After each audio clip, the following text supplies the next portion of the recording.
Friends, मैं संचित अग्रवाल। मैं आपका स्वागत करता हूं अपने ग्रुप ऑलराउंडर में। तो आज हम स्टार्ट करते हैं चैप्टर 4 एजेंसी।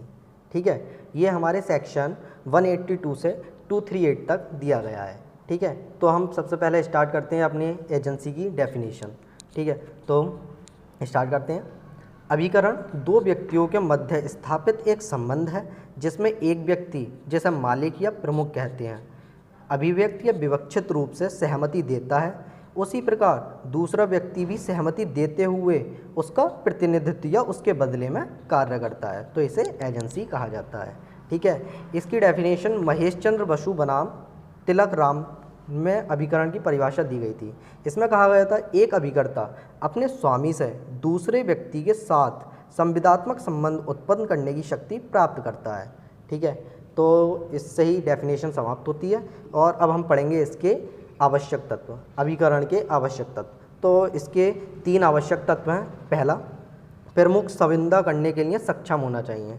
ये धारा 183 में दिया गया है कि कौन व्यक्ति सक्षम हो सकता है, वो 18 साल से ऊपर होना चाहिए, जो हमारे कॉन्ट्रैक्ट एक्ट 1872 में दिया गया है सेक्शन 10 में। ठीक है, तो आप वहाँ पर देख सकते हैं। और दूसरा इसमें है, कोई भी व्यक्ति अभिकर्ता हो सकता है, मतलब कोई भी व्यक्ति अभिकर्ता हो सकता है पर उसे सक्षम होना चाहिए। ठीक है, तीसरा है, प्रतिफल आवश्यक नहीं है। इसमें प्रतिफल नहीं दिया जाता, मतलब प्रतिफल आवश्यक नहीं है, मिल भी सकता है, नहीं भी मिल सकता है। ठीक है, ये हमारा 185 में दिया गया है। ठीक है, अब हम पढ़ेंगे इसके अभिकर्ता कौन है। अभिकर्ता कौन है ये दिया गया है हमारा सेक्शन 182 में। ठीक है, अभिकर्ता कौन है? अभिकर्ता वह व्यक्ति है जो किसी दूसरे व्यक्ति के लिए कोई कार्य करने या तीसरे व्यक्ति से प्रतिनिधित्व करने के लिए नियुक्त किया जाता है। मतलब इसका ये हो सकता है, अभिकर्ता वह व्यक्ति है जो किसी दूसरे व्यक्ति के लिए कार्य करता है, किसी दूसरे व्यक्ति के लिए कार्य करता है या तीसरे व्यक्ति से संबंध स्थापित करता है या उसका प्रतिनिधित्व करता है। ठीक है, अब हम पढ़ेंगे अभिकर्ता कौन हो सकेगा। अभिकर्ता कौन हो सकेगा ये दिया गया है हमारा सेक्शन 184 में।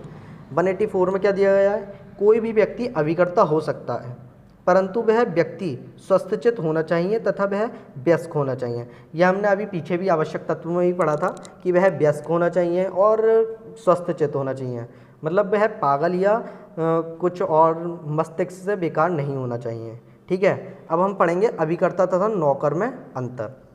अभिकर्ता और सर्वेंट में क्या अंतर है। पहला, एजेंट अभिकर्ता को अपने मालिक का कार्य करने तथा तीसरे व्यक्ति के साथ उसका संविदात्मक संबंध स्थापित करने का अधिकार होता है। अब देखते हैं नौकर में। नौकर में क्या होता है, नौकर को यह अधिकार प्राप्त नहीं होता है। ठीक है, दूसरा, प्रमुख अपने अभिकर्ता को कार्य करने का निर्देश देता है, उसमें निर्देश दिया जाता है तथा इसमें स्वामी अपने नौकर को कार्य किए जाने के तरीके के संबंध में आदेश देता है, उसमें निर्देश दिया जाता है, इसमें आदेश दिया जाता है। तीसरा, अभिकर्ता प्रमुख के नियंत्रण में नहीं रहता। अभिकर्ता जो है प्रमुख के नियंत्रण में नहीं रहता परंतु उसके आदेशानुसार कार्य करता है। अब नौकर में देख लेते हैं। नौकर स्वामी के नियंत्रण में रहते हुए उसके आदेशानुसार कार्य करता है, मतलब उसमें निर्देशानुसार और इसमें आदेशानुसार कार्य करना। ठीक है, अब इसका चौथा पॉइंट है, अभिकर्ता वेतन, कमीशन या दलाली के रूप में पारिश्रमिक पाता है। अभिकर्ता को दलाली के रूप में या कमीशन के रूप में या वेतन के रूप में सैलरी दी जाती है। ठीक है, और इसमें क्या होता है, नौकर वेतन या मजदूरी पाता है। ठीक है, पांचवा पॉइंट, अभिकर्ता कई मालिकों के लिए कार्य कर सकता है। अभिकर्ता जो है वो जरूरी नहीं है कि एक ही के लिए कार्य करे, कई व्यक्तियों के लिए वो कार्य कर सकता है। परंतु नौकर में क्या, नौकर केवल एक ही व्यक्ति की नौकरी कर सकता है, ये नहीं है कि वह इसका भी नौकर है और दूसरे का भी नौकर हो।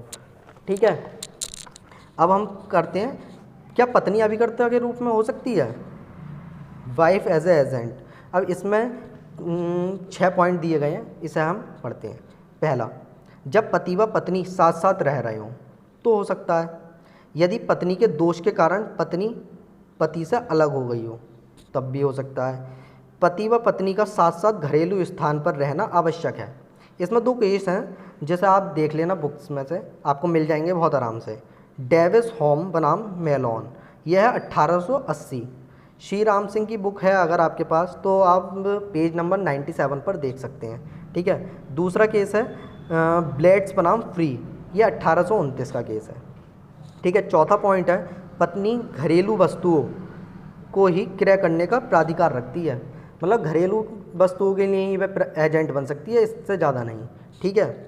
पांचवा, जब पति पत्नी का भरण पोषण नहीं करता जैसे करने के लिए वह बाध्य है या उससे आवश्यकताओं या उनके प्राप्त करने के लिए साधन उपलब्ध नहीं कराता है, तो पत्नी पति के नाम से उधार ले सकती है। अगर वह आवश्यक वस्तुओं का नहीं दिलवाता है अपनी पत्नी को, तो वह अभिकर्ता के रूप में हो सकती है उस समय भी, और उधार माल ले सकती है किसी से भी। जब पति पत्नी की आवश्यकताओं के लिए नगद धनराशि दे देता है, तो पत्नी द्वारा उधार ली गई धनराशि के मूल्य देने के लिए पति बाध्य नहीं होता है। मतलब अगर पति उसके लिए उसे नगद रूप में दे रहा है, तो वह उधार लेने के लिए बाध्य नहीं है, मतलब उधार का पैसा चुकाने के लिए बाध्य नहीं है। अब हम देख लेते हैं अभिकर्ता के प्रकार। अभिकर्ता के क्या क्या प्रकार होते हैं। तो अभिकर्ता हमारे दो प्रकार के होते हैं, विधि के अनुसार और व्यवहार के अनुसार। विधि के अनुसार होते हैं 3, विशिष्ट अभिकर्ता, सामान्य अभिकर्ता और सार्वभौम अभिकर्ता, ठीक है। उसी तरह व्यवहार के अनुसार भी देखते हैं, फैक्टर या आड़तिया, परिशोधी अभिकर्ता, नीलाम अभिकर्ता और दलाल, और कमीशन एजेंट और सह अभिकर्ता, ठीक है। तो इस लेक्चर में बस इतना ही। कल हम पढ़ेंगे अभिकर्ता के प्रकार, डिटेल में पढ़ेंगे कल इसे, ठीक है। तो आप मेरे चैनल को सब्सक्राइब करें, लाइक करें, और अच्छा लगा हो तो आगे भी शेयर करें। Thank you.